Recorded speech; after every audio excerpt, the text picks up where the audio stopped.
Let us remain standing po for the reading of the scripture. Our passage for today ay matatagpuan po natin sa ating pong 1 Peter chapter 3 verse 9. So yan po, 1 Peter chapter 3 verse 9. Ayan. So, chapter 1 verse 3 to 9.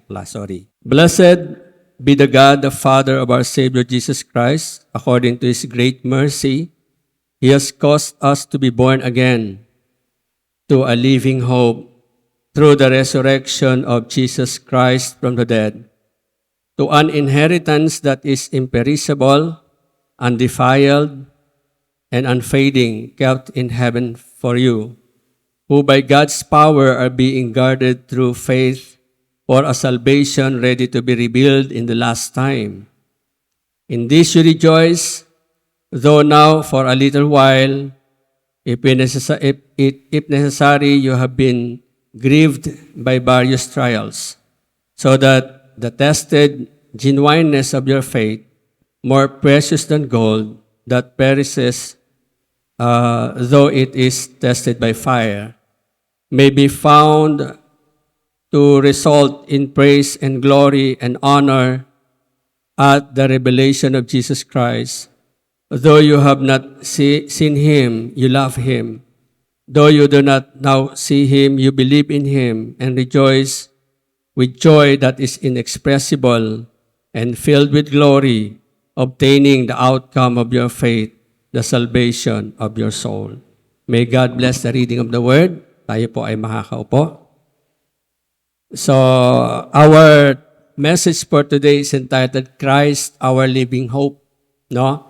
Si Kristo ang ating pong buhay na pag-asa. What makes people lose their hope? Sa palagay nyo, ano yung kadalasang nagiging kadahilanan bakit ang mga tao ay nawawala ng pag-asa?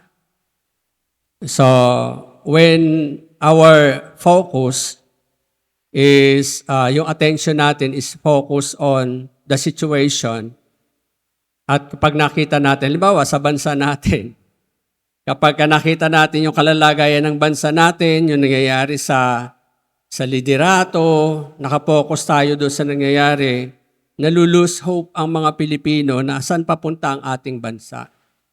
Or in our situation in life, usually ang nagiging dahilan kung bakit po tayo naglulusen ng ating pong pag-asa is when we focus on the issue and the problem. No? And it is very difficult for us to see a solution if our focus is on the problem. So, pwede ba tayong umalis muna doon at tingnan kung ano po talaga yung dapat nating makita para magdidala sa atin ng isang malaking pag-asa. So, sa ating pong readings kanina, sabi po rito, ito po ay NIV translations po yung nasa screen natin. Ang binasa ko po ay New English Standard Version. But I will be, nasa screen po natin ay from NIV. Praise be to God, the Father of our Lord Jesus Christ. In His great mercy, He has given us new birth into a living hope through the resurrection of Jesus Christ from the dead. So, let us, ilipat natin ang perspective. From the issue, from the problem, let's look at the core kung bakit dumarating ang mga situation is because there is something in that situation that was overlooked.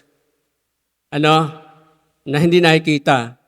So sa buhay natin, tingnan natin, paano ba natin makikita bilang isang mananampalataya, bilang ipinanganak sa Espiritu, ay meron pala tayong buhay na pag-asa kay Kristo. At ano yung mga dahilan kung bakit nagkaroon tayo ng ganong klaseng pag-asa, na buhay na pag-asa na makikita natin kay Kristo?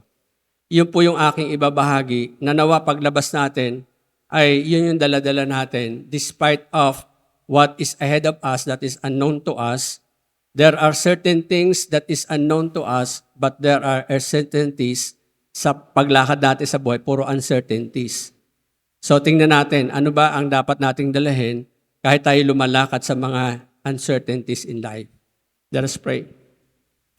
Panginoon, salamat po sa umagang ito. Kami po ay dinako nyo sa lugar na to upang magkasama-sama at magpuri, dumakila sa iyong pangalan, at sa pamamagitan din ng mga salita, makita namin ang inyong kadakilaan. At kami rin po, Panginoon, ay magbigyan ng inspiration kung paano po ang letter ni Peter sa mga iglesia na nauna sa amin ay nagbigay ng inspirasyon at pagpapaunawa upang magpatuloy sa buhay na lumalakad sa pananampalataya despite of the many trials and persecutions that they have been encountered at that time. Hindi man kami, Panginoon, at the same situation ng ganong klaseng persecution, but there are a lot of things that persecuted our faith. Yung mga business namin, yung mga nangyayari po sa paligid, yung social media, mga nangyayari sa government, lahat ito ay mga factors that divert our attention away from you. And I pray this morning, ibalik po namin yung attention na yon sa inyo. Salamat po, Diyos. Purihin po kayo in Jesus' name. Amen. Sa Bible po, when we talk about mercy, meron po tinatawag sa Bible na mercy seat. No? Luklukan ng habag ng Diyos. At ito po ay inilalarawan sa pamamagitan ng kabanantipan. Ang kabanantipan po ay ipinagawa ng Diyos kay Moses para ipakita ng Diyos kung ano yung mga proseso ng approach o paglapit sa Kanya, kasi hindi kasing hatulad ng proseso ng paglapit natin ngayon. Pero ito ay larawan o shadow ng what is about to happen in the future nila na ngayon ay nararanasan natin. No? So ito pong mercy seat, ito po ay makikita natin may dalawa siyang cherubim. Na yung cherubim po, iba-iba po kasi ang picture niyan. Yung ibang tiningnan ko, 4 yung pakpak na nakaganon. Pero sa atin, pag sinabing cherubim, yung alam natin yung common picture, parang maliit na anghel na mayroong, na mayroong nasa ibabaw ng ulap, ulo lang siya, tapos lilipad-lipad na ganoon. Di ba ganoon ang paano natin pag sinabing cherubim? Pero ang cherubim po talaga diyan ay hindi ganoon sa Bible. Sila po ay mga guards, mga guardian, mga bantay ng isang bagay na hindi pwedeng mapuntahan or mga bagay na hindi pwedeng magalaw unless there is a process that they need to follow. So, yun po, yung makikita natin dyan, tingnan lang natin unti-unti. Yung mercy seat ng Panginoon ay unang makikita natin, yung cherubim na binanggit doon, ay ito po ay unang binanggit po sa Genesis chapter 3 verse 24. At ang account po doon ay nung paalisin. Nung magkasala po si Adan at si Eva, pinaalis po sila sa Garden of Eden na kung saan doon po yung the tree of life. Na baka sila pag nag-roam around pa rin doon, ay masumpungang kainin yon, sabi daw baka hindi sila mamatay. Ano ibig sabihin nun? Napakaraming explanation of the tree of life. But in my reflections, it was the representation of the Spirit na nagbibigay ng buhay. So sila'y nahiwalay at sila po ay yung Garden of Eden, pinabantayan sa cherubim. Sabi dito, after Adam and Eve were banished from the Garden of Eden, cherubim were placed on the east side of the garden along with a flaming sword, guard the way to the tree of life. The garden represented God's presence on earth, and so the cherubim also serves as gatekeepers of God's presence. So from then time on, walang pwedeng makapasok sa presence ng Panginoon. Babantayan ng cherubim na to. So bakit yan ang picture doon sa mercy seat? Kasi po itong mercy seat, dito po ipinapatak yung dugo ng na slain na batang tupa para tapos yan po ay lalagyan nila ng parang may susunugin siya. And then pag tumataas po yung usok at lalabas doon sa ibabaw ng ibig sabihin, ina-accept ng Diyos yung paghingi ng tawad. At ito po ay ginagawa tuwing Yom Kippur Ang Yom Kippur po ay yung unang once in a year na ang high priest po ay pumapasok po sa most holy place. Ito pong temple is divided into 3 parts. Yung una ay synagogue o tabernacle, tapos sa panahon ng Panginoon ay temple na siya. So yung 3 parts na yon, meron po ditong outer court, doon po kinakate yung mga tupa, tapos ini-sprinkle doon yung blood, tapos magtatabi ng kaunti ang high priest during Yom Kippur, na yun siyang dadalahin niya yun doon sa most holy place. Tapos sa holy place, ando po yung lampstand, andun yung bread, mayroon yung bread stand po doon, may 12 pong lagayan representing the 12 tribes of Israel, no? So yun po ay kakainin ng high priest, and then saka siya papasok doon sa holy place at doon niya ilalagay sa mercy seat yung blood nung nangyayari lang po yan once a year. Tapos during that time din po, meron po silang tinatawag na, nabanggit ko na po ito, na-mention ko na, meron po silang 2 kambing na na inire-ready during Yom Kippur. So yun po ay celebration din po ng tinatawag na tabernacle. Yung isa ay i-slain, papatayin po, tapos yung dugo niya ay sprinkle. Then yung isa naman po ay hindi papatayin, kundi ibubulong lahat ng high priest ang lahat ng kasalanan ng bayang Israel sa kanyang head, tapos yan po ay dadalhin sa wilderness na tinatawag nilang scapegoat. So ibig sabihin, ang representation noon ay lahat ng kasalanan ng Israel ilalayo na sa kanila as far as the east from the west, the north to the south. Doon daw lilimutin ng Diyos ang kanilang mga pagkakasala. At yung kambing na yon, hindi pwedeng hawakan ng sino man, lalo ng mga Israelita. Kasi taglay-taglay niya yung sin. Tapos sasagawa itong tinatawag na pagpunta. So, ano ibig sabihin? Kapag doon po nadala sa harapan ng cherubim na yun yung blood, ibig sabihin, binubuksan uli ng Diyos ang kanyang presence na kanya para sa bayang Israel. No? Para sa bayang Israel. Binubuksan uli ng Diyos sa kanyang presensya para maranasan uli ng bayang Israel. Kumbaga, yung mga cherubim na to, aalis muna sa isang tabi at hahayaan nilang lumabas ang presensya ng Diyos. Ganun po yan. And then, ang laman po nitong Ark of Covenant, yung mana, yung nagkaroon ng dahon, nagkaroon na dahon na tukod ni Aaron, at yung nabasag na tablet. Yan po ang laman yan. Representing all the mistakes of Israel na nasa ilalim ng ibabaw, nasa ilalim ng mercy seat. Na ibig sabihin, kailangan para maapis ang Diyos sa lahat ng pagkakasalang ni-remind, kasi yung broken yan yung si Moses ay nagalit sa bayang Israel because they worship yung calf na ginawa nilang golden. No? Tapos dito naman sa tungkod na to, nagkaroon po ang lahat ng high priest, may daladalang tungkod. At ang iba sa kanila ay hindi napili at yung kay Aaron lang ang nagkaroon ng dahon. For reminding that God has only His own choice para kung sino talaga yung naisin niyang piliin. No? And also the manna. Ang mana po ay nagsisignify ng provision ng Panginoon, pero nagpapakita rin ng kalawalan ng satisfaction ng bayang Israel. So nilagay po yan lahat doon. Ewan ko nasaan na sa ngayon. So every time na pupunta ang high priest, nasa loob yon, reminding all their sins, hanggang sa sins na ginagawa nila morally. Then pag nilagay yung dugo doon sa ibabaw at tinanggap ito ng Diyos, ibig sabihin, mabubuksan uli yung presence ng Panginoon at sasamahan uli sila ng Diyos sa kanilang paglalakbay.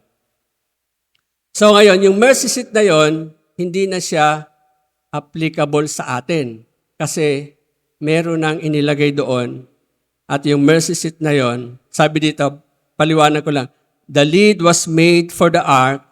God told Moses that it would be a place where he would communicate with Moses, passing on his laws to Israel. This was also where the atoning sacrifice was offered. Ngayon, ang ating pong mercy seat na sinasabi ngayon ay nasa Hebrews chapter 9, verse 20 to 22. This is the blood of the covenant which God has commanded you to keep. In the same way, He sprinkled the blood, both the tabernacle and everything used in the ceremonies. In fact, the law requires that nearly everything be cleansed with blood, and without shedding of the blood, there is no forgiveness of sin. Sino yung tinutukoy ng Hebrews chapter 9? It was Jesus Christ. Si Jesus Christ ang tabernacle, si Jesus Christ ang mercy seat, si Jesus Christ ang ini-offer sa mercy seat. Nang ibig sabihin, the only way for a person para makita ang pag-asang ito, para makita ang presensya ng Diyos, is through Jesus Christ. For us to enter in the kingdom of God at aalis na yung mga cherubim na may dalang sword para makapasok tayo sa presence ng Panginoon is through Jesus Christ. Without Him, we cannot enter the presence of God. Dahil marumi po tayo. At ang dugo ni Kristo ang naglinis sa ating mga karumihan. Then, kaya nga, gusto kong ipaunawa sa atin, in His great mercy. Yun po yung ibig sabihin ng mercy ng Panginoon. Nakuha nyo? Kita natin. Nasabi ni Peter, in His great mercy. No? Yung mercy na yon is the Lamb of God that was slain. Binigyan niya tayo ng pagkakataon para makalapit sa Diyos, para magkaroon ng pagraranas ng presence sa Panginoon. Yan ngayon ang magbibigay sa atin ng buhay na pag-asa. Ang presensya ng Diyos. For us to have a living hope, we must experience the presence of God. Because without the presence of God, hopeless tayo. Jesus said in John chapter 15, apart from me, you can do nothing. Wala tayong magagawa sa Kanya. So sabi ng Matthew chapter 2 verse 28, this is my blood. Actually, 22, I think this is 22. This is my blood of the covenant which is poured out for many for the forgiveness of sin. Ito po yung time na ang Panginoon ay namamaalam na. Ito po ay sa context ng Lord's Supper. Sabi niya, narito ang aking dugo, ang bagong tipan, mabubuhos para sa inyo. At ang dugong ito ay magdudulot ng kapatawaran sa lahat ng tao. Ngayon, pag tinignan natin ang word ng mercy, ang ibig sabihin po sa Greek ay eleos. Nang ibig sabihin, covenant loyalty, covenant love. Ibig sabihin, yung pagkamatay ng Panginoon is still the covenant of God na naandoon sa Old Testament. It is the covenant not of the law, but forgiveness of yung sa Genesis chapter 3 verse 16, verse 15. Sabi doon, yung seed of the woman will crush the head of the serpent at magkakaroon kayo ng enmity. Nang ibig sabihin, ang covenant talaga ng Panginoon, simula pa na magkasala ang tao, ay alisin siya sa kalalagayang ito. Alisin sa kalalagayang walang pag-asa. Alisin sa kalalagayang nasa kadiliman. Alisin sa kalalagayang kamatayan. Yun ang covenant ng Panginoon, simula pa. Kaya ang habag niya hindi nawawala. Dahil iginagalang ng Panginoon, tapat siya sa kanyang tipan sa tao. Tapat siya mahal niya ang tipang ibinigay niya sa tao at hindi niya wawasakin yun. Hindi rin yun masisira dahil sa ginagawa natin pagkakasala sapagkat yun po yung magpapatibay sa pag-ibig ng Diyos. Kaya nga idinala niya ang kanyang bugtong na anak na si Jesucristo upang matanggap natin ang katuparan ng tipan ng Diyos para sa atin. Because He is loyal to that covenant. He loved His covenant. Yun po yung ibig sabihin ng mercy. Eleos, sa Greek. And then, sa Ezekiel, ito na rin po yung covenant ng Panginoon sa new life, sa bagong buhay. Sabi na, I will give you a new heart and a new spirit I will put within you, and I will remove the heart of stone from the flesh and give you a heart of flesh. And I will put my spirit within you. Yan. Sabi ng Panginoon, I will give you a new heart. Ano ba yung na-produce na heart ng kasalanan? Bato. Dahil sa iyo, ang puso ko'y naging bato. Pusong bato. Awit yun, no? Sino nagdulot nun? Kasalanan. Pusong wala ng pandama. Pusong hindi na tumitibok dahil sa pagmamahal, kundi dahil sa galit, dahil sa pagiging makasarili. Ang covenant ng Panginoon, I will give you a new heart and a new spirit I will put within you. I will remove. Tatanggalin niya yung heart of stone from your flesh and give you a heart of flesh. And I will put my spirit within you and cause you to walk in my statutes and careful to obey my rule. Without that heart, without the new heart and the new spirit, we cannot walk in the statutes of God. And this is a promise of God, I will give a new heart. At yung new heart na yon ay sa pamamagitan ni Kristo. Sabi doon, who through faith, in verse 5 ng 1 Peter, who through faith are shielded by God's power until the coming of the salvation that is ready to be revealed in the last time. Basahin ko po dito sa English Standard Version. Sabi dito, who by God's power are being guarded through faith for a salvation ready to be revealed in the last time. Sabi ni Peter, praise be to God and the Father of our Lord Jesus Christ. His great mercy has given us new birth into a living hope through the resurrection of Jesus Christ. May ibinigay ang Diyos sa atin at yon ay ang covenant. Yung mercy na yon. Yung love niya sa covenant, yung faithfulness niya sa covenant, and it is sealed by the Lord Jesus Christ's death on the cross. Naselyuhan. At pinagtibay lalo sa pamamagitan ng kanyang muling pagkabuhay. Sabi rito, God has given us in us what? His divine power has given to us all things that pertain to life and godliness. Hindi natin talaga ma-appreciate ang buhay. Hindi natin maipapamuhay ang buhay na may kabanalan, buhay na matuwid, without that divine power. What is that divine power that's seated in the mercy of God? The resurrection of Jesus Christ. That is the divine power. Kung hindi nabuhay ang Panginoong Jesucristo, wala din sa isay ang mga ginagawa natin. Sabi dito, who called us by the glory and virtue by which we have given us exceeding great and precious promises, that through this you may be partakers of the divine nature, having escaped the corruption that is in the world through lust. Imagine, through Jesus Christ, we become partakers of the divine nature of God. At ang ibig sabihin niyan, indwelling of the Holy Spirit. Walang divine sa atin, walang holy sa atin. Right? Because we are sinners.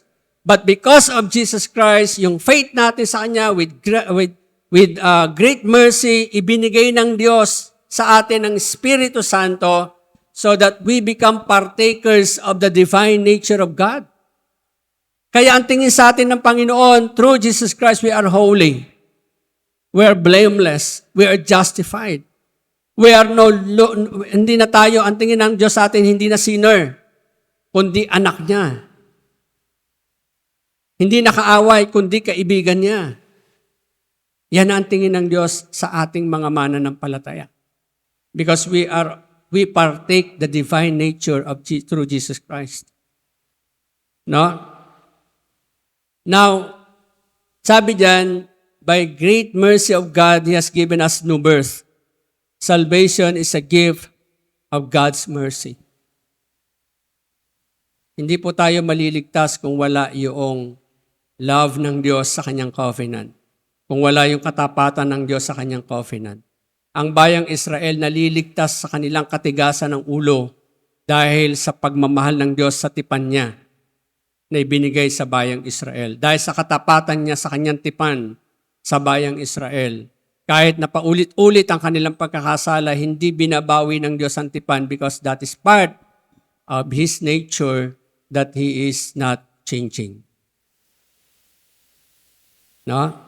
So the new covenant is the promise that God makes with mankind that He will forgive sin and restore communion with those hearts believe in His Son, Jesus Christ. Jesus is the mediator to the new covenant, and His death on the cross is the basis of the promise. He defeated death by His resurrection and restored life for those who believe in Him. Quote. Ito, nakalimutan ko po kung sino ang ano nito. I get this sa isang, ano tawag dito, isang biblical commentary. Tiningnan ko, ibig sabihin ng New Covenant. At ito rin naman po yung conviction natin na ang Panginoong Jesucristo ay naparito para patawarin tayo sa kasalanan at ibalik ang relationship natin sa Diyos. Imagine, may bantay na cherubim because of the mercy seat of God. Umalis ang cherubim para tayo makapasok. Alam niyo po ba, sa pagkamatay ng Panginoong Jesucristo ay nawasak yung yung malaking kortina na naghihiwalay doon sa naghihiwalay doon sa holy place and most holy place kung nasaan yung Ark of the Covenant, kung saan yung very presence of God is seated there para ang tao ay malaya nang makakapasok sa kabanalan at presensya ng Diyos. Kaya nawasak na yon through the death of Jesus Christ. At hindi na high priest ang magmi-mediate sa atin to God, kundi the most high priest of all, Jesus Christ. Siya na ang nagpipili sa atin kapag tayo nagkakamali. Father, I sacrifice myself for your son. I died for him. You forgive the sin of this man. Kaya nagmi-mediate siya sa atin palagi. Now, sa Hebrews chapter 9 verse 15, therefore, He is the mediator of the new covenant so that those who are called may receive the promised eternal inheritance since a death has occurred that redeems them from the transgression committed under the first covenant. Yan ang sinabi po ng manunulat ng Hebrews. Si Christ ang tinutukoy po niya. Mediator of a new covenant. What is that covenant? The blood of Jesus Christ. Narito ang aking dugo, ang bagong tipan. No? And it is a promise of eternal inheritance.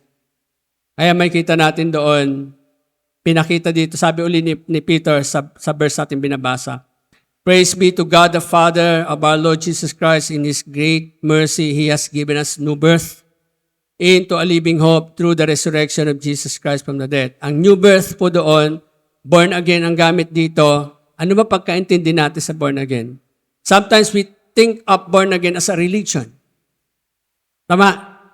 Sinabi yan ng Panginoon dito sa kay is it Nicodemus?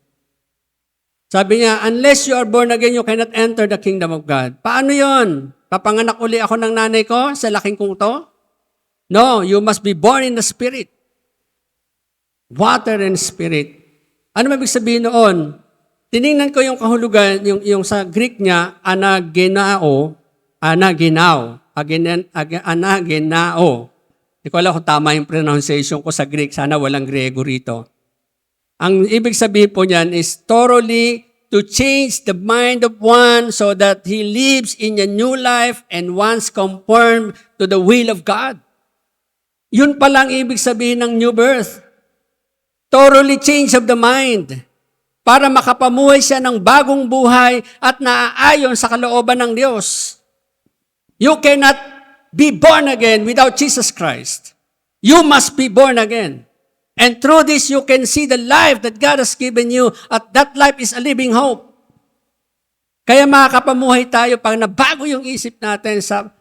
Sabi nga, kapag ang focus mo ay hindi ang mga issues, ang hindi mga problema, kundi ang Diyos na may hawak ng lahat ng nangyayari sa mundo, magkakaroon tayo ng pag-asa.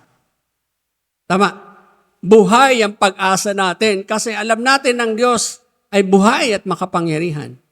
Kailan tayo magkakaroon ng ganang perspective? When we become born again. Kasi hindi ma-change ang mind natin without Jesus Christ. Without the Word of God. Kaya nga, yun yung nagdadala sa atin. Praise be to God, the Father of our Lord Jesus Christ. His great mercy has given us new birth into a living hope through the resurrection of Jesus Christ from the dead. God has given us new birth that leads into a living hope. Ano ba yung living hope na to? No? Ang word na ginamit po ng word na hope is elpis. Parang maganda pangalan niya sa lalaki pagka ano ka. Kung babae, hope. Pagka lalaki, Greek na lang. Elpis. Ay, Elvis pala yun. Elvis Presley pala na. Ibig sabihin, joyful and confident expectation of eternal salvation. Yung spirit, hindi nawawala. Yung spirit, hindi nagsusubside. Kasi meron kang tinatawag na confident expectation that God, at the time that you are suffering, will hold you and will not leave you. At the time of loss, He's there to comfort you. At the time na tayo nagkukulang, He was our provider. At the time tayo nahihirapan, sabi niya, come to me and I will give you rest. At the time na nabibigatan tayo, sabi niya, take my yoke, for my yoke is easy and my burden is light. Yun pala yun. Yun yung living hope. Si Christ kasama natin. Alam niyo po ba, yung yoke wala tayong makita dito buti yung isang preacher nakita ko sa YouTube, may dala-dala siyang yoke na yari sa Israel. Ang yoke po sa Israel ay hindi katulad ng sa atin na sa kalabaw ganyan. Dalawa po yun. Dalawa na talagang hindi dalawang klase, isang klaseng baka lang isang klaseng animal lang ang pwedeng isuot doon. Pero dalawa sila. Hindi pwedeng kalabaw tapos kabayo o baka kasi hindi pareho sila ng weight, hindi pareho ng height, hindi pareho ng speed. It's either mahirap sa kanila pareho. Kaya pala sabi ni Paul yun, do not be equally yoked with unbelievers. Kasi magiging mahirap sa dalawa. Karon struggle. So sabi ni Lord, take my yoke upon you. Ang ibig sabihin noon, kasama ako sa yoke na yon. At tandaan mo, ang bigat ay wala sa iyo, kundi nasa akin. Because I have all the power to bear those pains. Kaya magiging easy ang buhay natin. Kaya magiging hopeful tayo. Because Jesus has given us this yoke. So magkakaroon tayo ng elpis, ng buhay at confident expectation of eternal salvation. Tinignan ko po ito. Sabi ni John Calvin, John Calvin tells us that 1 Peter begins with a description of our indestructible hope. Ang sarap nung ginamit niya, indestructible, hindi mawawala.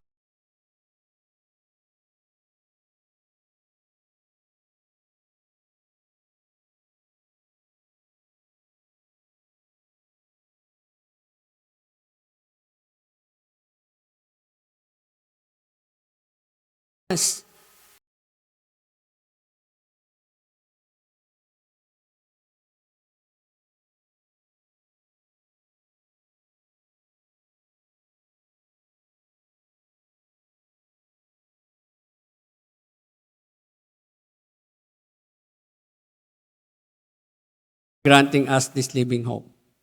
Totoo po yan, mga mababasa natin dyan. What was the ultimate reward ng Diyos sa mundong ito?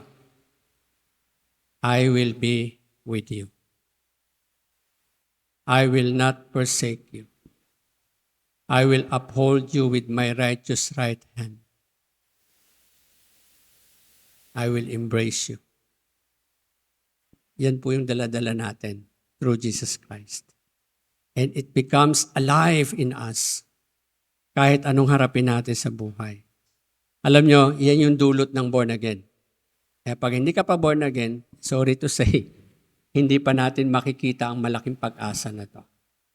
Praise be to God, the Father of our Lord Jesus Christ. In His great mercy, He has given us new birth into a living hope through the resurrection of Jesus Christ from the dead. That's it. That is the key. Yan po yung susi ng lahat ng meron tayo ngayon. Yan ang susi ng living hope. Kaya nga living because our Savior is alive. He has risen from the dead. Nang ibig sabihin, ang pag-asa natin hindi nakalibing. Ang pag-asa natin is continuously shining just like the dawn in the morning, the sun in the morning. Sabi ng 1 Corinthians 15:3-8, sabi ni Paul, "For I delivered to you as of first importance what I also received, that Christ died for our sins in accordance with the Scriptures, that He was buried, He was raised on the third day according with the Scriptures, and that He appeared to Cephas, and then to the 12, and then He appeared to more than 500 brothers at one time, most of whom are still alive, though some have fallen asleep. Then He appeared to James, then all the apostles. Last of all, as to the one ultimately born, He appeared also to me." Yung testimony ni Paul, na hindi pwedeng pasubalian, kasi ang nagsasabi nila, hindi naman totoo siya na buhay sa mga patay. It's just an hallucination. Hindi matay lang siya sa sobrang pain. Kaya after na pagkakahim, nakomatos ng ilang araw, and then nagising. Ganon na explanation nila. Pero mayroong isang pagpapatibay na siya'y namatay nung siya ay tusukin sa tagiliran. Bawal po kasi naabutan ang patay sa krus. Kaya pagbuhay pa siya, binabali po talaga yung mga tuhod at braso. Ganun po ginagawa. Pero ang sabi kasi ng Bible, walang malilinsad kahit isang buto sa kanya. So chinik yan. Hindi pwedeng yan ay hindi dapat kasi ang capital punishment na crucifixion, hindi ka ibababa sa krus ng buhay. You have to be dead. At ang isang katibayan doon, tutusukin yan. At ang sabi doon, dumaloy ang tubig at dugo, kung nabasa nyo. Pag naghiwalay na po ang tubig at dugo, patay na po siya. Clinically dead na siya. Or talagang wala na. Patay na po. The same experience what I experienced with my tatay. Pinagpawisan siya ng sobra-sobra, basang-basa ang damit niya. Ang init-init ng katawan niya. Tapos after a while, biglang nangingitim na yung kanyang kuko paakyat. Talagang gumano na yung dibdib ko, naku Lord. And then, pinamp ko na lang siya ng ilang saglit, ni-resuscitate, dumilat lang siya. And sabi ko, "Tay, kung pagod ka na, sige, you can rest." Huminga ng malalim, then he died. Lumabas na yung tubig sa kanyang katawan. Yun po yung proof. Basahin niyo po ang scripture. At ito naman ang testimony na nakita nila. Nagpakita kay Peter, nagpakita sa 500, nagpakita kay James, nagpakita sa Road of Emmaus, at sa huli sa kanya mismo sa Road of Damascus. Kaya grabe yung ni Paul pagdating sa resurrection. At yun yung nagbigay sa kanya ng malaking pag-asa that one day, if I die, I will be with my Master. Even maraming struggle sa mundo, I will continue on because I have this living hope in Christ. Mga kapatid, dami nating struggle. So, the living hope is anchored in the past. Jesus rose from the dead. Sabi ng Matthew 20, verse 6, He is not here. He has risen. Then, continues in the present. Jesus is alive. Nasa kamay ng Diyos Ama at nag-i-intervene sa atin. Nagme-mediate sa atin. Since then, you have been raised with Christ. Set your hearts on things above where Christ is seated at the right hand of God and endures through the future. Jesus promised eternal resurrection. But Christ has indeed been raised from the dead, the first fruit of those who have fallen asleep. Yung pong sinabi doon, first fruit of fallen spirit, may mga kasunod pang fruits. Second, third, fourth, yun po ay tayo. na muli tayong bubuhayin kasama niya. For since death came through a man, the resurrection of the dead came also through a man. So what was the object of our living hope? Yung inheritance na binigay sa atin ng Panginoon. What was that inheritance? Inheritance that can never be perished. Ano po ito? The very promise of God, where I am, you will be with me. Paano yun? Ba't ang hirap ng buhay natin sa mundong ito? Hindi naman ang i-inherit natin itong lupa. We will inherit the heaven. We will inherit the glory of Christ. And kept in heaven for you. So kung habang andito pa lang tayo, huwag kayong mag-alala. Nandun sa heaven ang inheritance natin. Kung wala man magpamana sa inyo dito, kahit maliit na lupa sa paso, bumili ka na lang sa hardinero. Pero God has this inheritance kept in heaven for you. Jesus said, I will come to my Father and prepare a place for you there. Kapag okay na, kapag ready na, I will return at ipagsasama ko kayo doon. Many mansions. Many rooms. Mas gusto ko po yung mansions kaysa sa rooms. Kasi pag tinignan ko ang rooms namin, hindi na kami makagalaw eh. Mas maganda yung mansion, di ba? At least pag tinignan mo sa mansion, talagang pwede kayong maghabulan sa isang kwarto. Yun yung promise ng Lord. It is kept in heaven. Andoon na. Tandaan nyo, ginamit dyan, kept in heaven. Past tense na po siya. Future tense in us, but it is past tense in God. Kasi ni-ready na niya. Inaantay na lang natin. At yun yung magiging living hope natin. Don't worry. Meron akong uuwian na tahanan. At ito ay inihanda na ng Diyos para sa akin. So what was the implication of this? That each of us have shown by God's mercy. Inahabagan po tayong lahat ng Diyos. God kept and loved His covenant for us through Jesus Christ. Huwag kayong mag-alala, hindi yan papawiin ng Diyos. Kahit tayo nagkakamali, hindi yan papawiin ng Diyos. We will come to Him in humble spirit and ask for forgiveness, and He will forgive us and cleanse us from all unrighteousness. Then, we receive life. Tumanggap po tayo ng buhay by being born again. In Him was life, and that life is the life of all men. Ano yung buhay na to? Hindi lang yung buhay na simpleng mabuhay ka dito. Ang buhay na sinasabi diyan, nagkakaroon ka ng perspective. You live a life of purpose. You live a life of, dreams na kasama ang Panginoon. You live a life na, meaningful. Yan po yung gusto ng Panginoon sa atin. And we are heirs of eternal inheritance. Tagapagmana po tayo ng walang hanggang mana na ipagkakalob ng Diyos sa atin. And the last implication is we are shielded by God's power. Kaya mag-alala. Protected tayo ng kapangyarihan ng Diyos. No one can snatch you out of my hand. Nothing can separate us from the love of God. And no one can condemn you.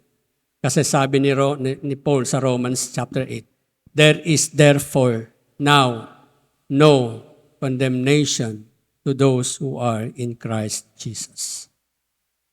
So it implies hope. No? It implies LPs, living hope. Because our Lord is alive.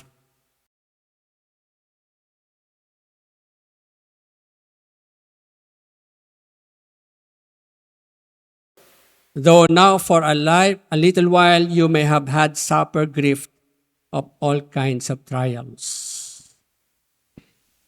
In all this, ano yung sinabi niya? With great mercy, He has given us new birth, a living hope, through the resurrection of Jesus Christ, you greatly rejoice, kahit daw sa panandali ang pagkakataon, naghihirap tayo, nagdurusa tayo, sapagkat may pag-asa tayo.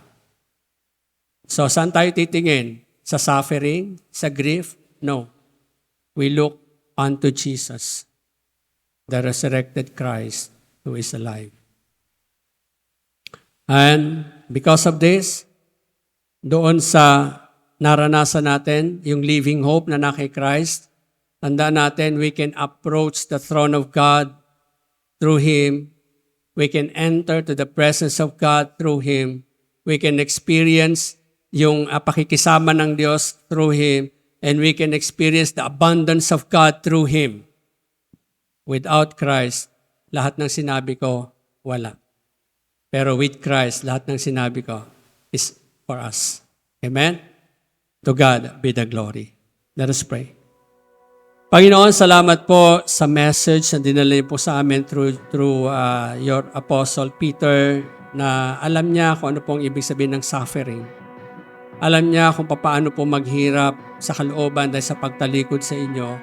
But eventually, because He has entered your presence and received the gift of life, naging bold siya in speaking. Yung living hope na meron siya ay dala-dala niya unto the last breath of His life. Panginoon, allow us to have the same experience na makita namin yung living hope, maranasan namin yung living hope, maranasan namin kayo through the help of the Holy Spirit, through the leading of the Holy Spirit, na despite of many trials ahead of us, despite of many uncertainties in life, many circumstances na hindi namin kaya control, pero dumadaan sa buhay namin, nararanasan namin, nagpapaiyak sa amin, nagpapahirap sa amin, nagpapahina sa amin. Because you are alive, you are the light of this world, kayo ang aming living hope. Na nangako, natapat po kayo sa tipan na binigay niyo sa pamagitan ng inyong dugo. Tapat po kayo at minamahal niyo ang inyong tipan na pinagkaloob sa bawat isa sa amin. Salamat po, Panginoon, sa mensaheng tinanggap namin sa umaga ito. Nalalabas man kami, lalakad man kami sa andako, kami may buhay na pag-asa sapagkat meron kaming Kristo sa aming buhay. Salamat po, Diyos. Purihin po kayo in Jesus' name. Amen.